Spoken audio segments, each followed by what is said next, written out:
எலெக்ஷனுக்கு என்ன மாதிரியான அஜெண்டாலாம் இங்க உருவாகுமா, என்ன எதிர்பார்க்கலாம்? தேர்தலை நாங்கள் எதிர்கொள்வதற்கான ஒரு முன் தயாரிப்பு. அதற்கு முதன்மையான நிர்வாகிகள் எல்லாம் சந்திச்சு கூடி பேசுகிறோம். அதுக்காக தான் இந்த நிர்வாக குழு கூட்டம். தேர்தலில் எங்களுக்குன்னு ஒரு சிறப்பு யுக்திலாம் ஒன்றும் கிடையாது, ஒரு நுட்பம்லாம் ஒன்றும் கிடையாது. போட்டி போடுறோம்.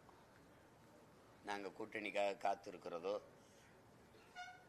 இல்லை யாரோடும் கூட்டணி போகிறதோ அதெல்லாம் இல்லை. தனித்து 234 தொகுதியிலையும் போட்டி போடுறோம். அதை எப்படி எதிர்கொள்வது, எந்த மாதிரி